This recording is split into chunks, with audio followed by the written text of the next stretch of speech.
Hello my dear students, আশা করি তোমরা সকলে ভালো আছো। তো আজকে ক্লাসে তোমাদেরকে লাভ ক্ষতি চ্যাপ্টারের অঙ্কগুলো করাবো, যেগুলো তোমাদের শুধু গ্রাম পঞ্চায়েতের জন্য না, যে কোনো কম্পিটিটিভ এক্সামের জন্য হেল্পফুল। তো প্রথমে দেখে নাও যে প্রথম কোশ্চেনটা কী আছে, যে এক ব্যক্তি 178 টাকা একটি বস্তু বিক্রি করায় 11% ক্ষতি হয়, তাহলে কত টাকায় বিক্রি করলে 11% লাভ হবে? দেখো, যে কোনো জিনিসের ক্রয় মূল্য কিন্তু 100% হয়। এবার তুমি যখন 11%-এ ক্ষতিতে বিক্রি করবে, তার মানে 100 থেকে 11 কমিয়ে নাও, তাহলে 89%-এ তুমি তার মানে বিক্রি করছো। আরও 11% লাভ করতে হলে তার মানে কি 100% তোমার ক্রয় মূল্য আরও 11% লাভ করতে হবে, তাহলে 111%-এ তোমাকে বিক্রি করতে হবে, সেটা জানতে চেয়েছে। তাহলে এবার এই যে 100% থেকে তুমি যখন 11% মাইনাস করবে, তোমার কাছে 89% রইল। এই যে 89%-এর ভ্যালু কিন্তু 178 টাকা। তাহলে 89%-এর ভ্যালু যদি তোমার 178 টাকা হয়, তোমাকে বিক্রি করতে হবে 11% লাভে, তার মানে 111%-এ বিক্রি করতে হবে। তাহলে 111%-এর ভ্যালু কত সেটা বের করো। তো 1%-এর ভ্যালু কত? আচ্ছা, 1%-এর ভ্যালু কী করবে? এখানে ডাইরেক্ট ভাগ করে দাও, 2 আসবে। 1%-এর ভ্যালু কিন্তু 2, তাহলে 111%-এ তোমাকে বিক্রি করতে হবে। তো 111%-এর ভ্যালু কত? 2 ইন্টু 111। তো 2 ইন্টু 111 মানে কত হবে? 222। বুঝতে পেরেছ? 2 নম্বর কোশ্চেন কি বলছে, 270 টাকায় একটি দ্রব্য বিক্রয় করে 12.5% লাভ হয় হলে দ্রব্যটি ক্রয় মূল্য কত টাকা ছিল? তাহলে দ্রব্যটা কি করেছে? 270 টাকায় বিক্রি করেছে, আর তার জন্য 12.5% তোমার লাভ হয়েছে। তাহলে দ্রব্যটির ক্রয় মূল্য কত টাকা ছিল? তাহলে একটু অন্যরকমভাবে শেখাবো তোমাদের। দেখো, এই যে 12.5% একটু ফ্র্যাকশানে তোমার ভাগ করে নেবে, বের করে নেবে। তো 12.5% মানে কত হয়? 12.5% মানে কিন্তু 1/8 হয়। 12.5% মানে কত? 12.5/100 করে দেখবে 1/8 হচ্ছে।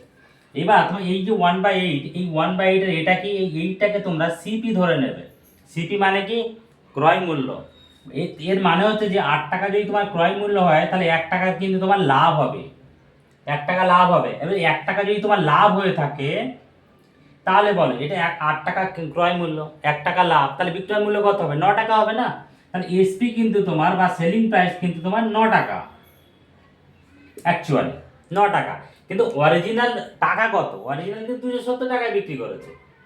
এটা ইউনিট হিসাবে ভাববো, যেটা 8 ইউনিট যদি তোমার ক্রয় মূল্য হয়, 1 ইউনিট হচ্ছে তোমার লাভ, তাহলে 9 ইউনিট হচ্ছে তোমার বিক্রয় মূল্য। তাহলে এবার 9 ইউনিটের ভ্যালু কত? 9 ইউনিটের ভ্যালু হচ্ছে 270 টাকা। হ্যাঁ, এগুলোকে তোমার টাকা না হিসাবে ইউনিট ভাবতে পারো, ইউনিট। তাহলে এই যে 9 ইউনিটের ভ্যালু কত? 9 ইউনিটের ভ্যালুটা হচ্ছে 270 টাকা। এবার বলছে দ্রব্যটির ক্রয় মূল্য কত? ক্রয় মূল্য কত? ক্রয় মূল্য তোমার 8 ইউনিট না? তাহলে 1 ইউনিটের ভ্যালু কত? 1 ইউনিটের ভ্যালু তুমি কেটে নাও, 1 ইউনিটের ভ্যালু 3 9 27 230 হচ্ছে। তাহলে 8 ইউনিটের ভ্যালু কত? 8 ইউনিটের ভ্যালু 3 ইন্টু 8 240 হয়ে যাচ্ছে। তাহলে অপশান এ তোমার আনসার হয়ে গেল। 3 নম্বর কোশ্চেন কি বলছে দেখো, বিক্রয় মূল্যের উপর 20% লাভ হলে ক্রয় মূল্যের উপর লাভের হার কত? তার মানে এই যে লাভটা হয়েছে বিক্রয় মূল্যের উপর। ফের আবারও এটাকে তুমি ফ্র্যাকশন মেথডে ফ্র্যাকশন বের করে নাও, ফ্র্যাকশনে কতটা হয়? 20%, 20% মানে কত বলো তো? 20% মানে 1/5। এটা কি বলছে না, বিক্রয় মূল্যের উপর 20% লাভ। তার মানে আমরা এখানে এটাকেই বিক্রয় মূল্য ভাববো, এটাকেই বিক্রয় মূল্য ভাববো। 5 ইউনিট, 5 ইউনিট যদি তোমার বিক্রয় মূল্য হয়, আর ওর উপর তোমার 1 টাকা লাভ হচ্ছে, বলো 5 টাকা বিক্রি করেছে, 1 টাকা লাভ হয়েছে, তার মানে কেনা দাম কত টাকা ছিল? 1 টাকা নিশ্চয় কমে যাবে না? 4 টাকা তার মানে কিনেছে, 4 টাকা কিনে 1 টাকা লাভ করে 5 টাকায় বিক্রি করেছে। তার মানে তোমার সিপি কিন্তু 4 টাকা, 4 টাকা কিন্তু তোমার সিপি হয়ে যাবে, মানে কস্ট প্রাইস। তাহলে ক্রয় মূল্য যদি 4 টাকা হয়, এবার বলো 4 টাকাতে এবার ক্রয় মূল্যের উপর লাভের হার বলেছে। এখন এতক্ষণ ছিল বিক্রয় মূল্যের উপর, এবার ক্রয় মূল্যের উপর লাভের হার বের করতে হবে। তাহলে ক্রয় মূল্য তো তোমার 4, এর উপর লাভ হয়েছে কত টাকা? 1 টাকা। তাহলে পার্সেন্টেজ যখন বের করে 100 দিয়ে গুণ করতে হয়। তাহলে 100 দিয়ে যদি গুণ করো, তাহলে কত হবে? 4 25 100। তাহলে 25% তোমার আনসার হয়ে গেল, অপশান বি হয়ে গেল তোমাদের উত্তর। দেখো এই কোশ্চেনটা কি বলছে, ক্রয় মূল্যের উপর 20% লাভ হলে বিক্রয় মূল্যের উপর লাভের হার কত? আগের অঙ্কটা কি ছিল? বিক্রয় মূল্যের উপর লাভের হার বলা ছিল, লাভ বলা ছিল, ক্রয় মূল্যের উপর লাভের হার জানতে চেয়েছিল। এবারে কি বলছে, ক্রয় মূল্যের উপর লাভ হলে বিক্রয় মূল্যের উপর লাভের হার কত? মেথড সেম হবে, কিন্তু শুধু চেঞ্জ হয়ে যাবে একটুখানি। দেখো ক্রয় মূল্যের উপর 20% লাভ, আবারও দেখো 20% মানে কত, 20% মানে কিন্তু 1/5। এটা কি বলেছে না, এটা যদি ক্রয় মূল্যের উপর, তার মানে আমি এটাকে সিপি ধরবো বা ক্রয় মূল্য ধরবো। আর এই সিপির উপর যদি 5 টাকার উপর যদি 1 টাকা লাভ হয়, তার মানে কি বিক্রি করবে কত টাকায়, বিক্রি করবে 6 টাকায়। তাহলে 6 টাকা কিন্তু হয়ে যাবে তোমার এসপি। এবার কি বলেছে, বিক্রয় মূল্যের উপর লাভের হার কত, তাহলে বিক্রয় মূল্য তো 6 টাকা, 6 টাকার উপর তো লাভ তো তোমার 1 টাকা হয়েছে। তাহলে পার্সেন্টেজে বের করতে গেলে আমাকে 100 দিয়ে গুণ করতে হয় না। তাহলে 3 দিয়ে 6, 50 দিয়ে 100, তাহলে 50/3, 50/3 মানে কত, 16.2-3%। তাহলে অপশান সি, অপশান সি হচ্ছে তোমার আনসার। দেখো ভিডিওটা যদি ভালো লাগে অবশ্যই কিন্তু লাইক করে দেবে, হ্যাঁ লাইক করে দেবে আর শেয়ার করে দেবে অবশ্যই, আর সাবস্ক্রাইব করে দেবে। দেখো 10টি লেবুর বিক্রয় মূল্য 13টি লেবুর ক্রয় মূল্যের সমান, লাভের হার কত।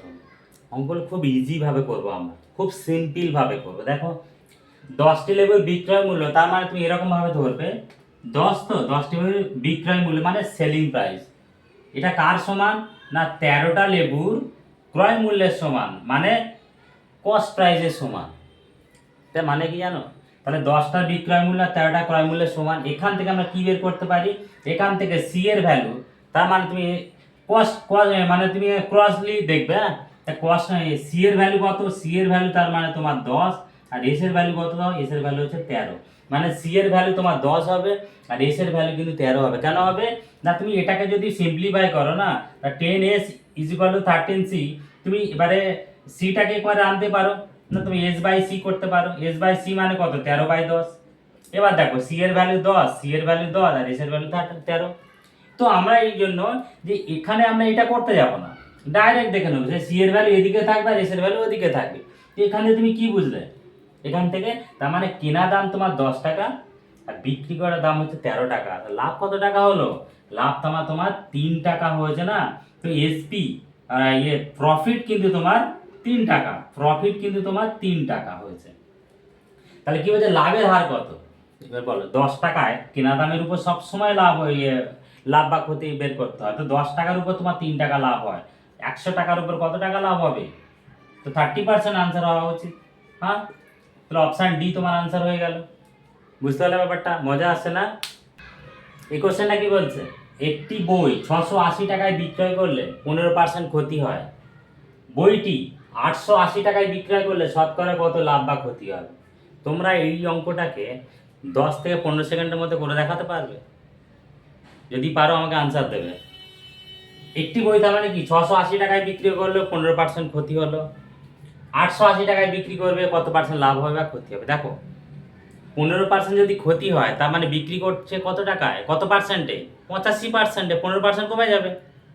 তাহলে 85%-এ বিক্রি করবে, তাহলে 85%-এর ভ্যালু কত, 680 টাকা। তাহলে 680 টাকার ভ্যালু তার মানে 85%। রিভার্সলি যদি আমি বলি, তাহলে 680 টাকায় এর ভ্যালু কত, এর ভ্যালু হচ্ছে 85%।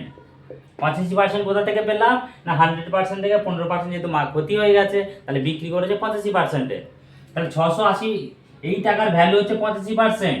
আমাকে কি করতে হবে না 880 টাকায় বিক্রি করতে হবে।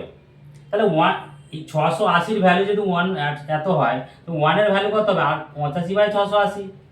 এটা কাটতে একটু অসুবিধা হবে বলে এটা রেখে দিলাম। এবারে 880-র ভ্যালু বের করে নাও।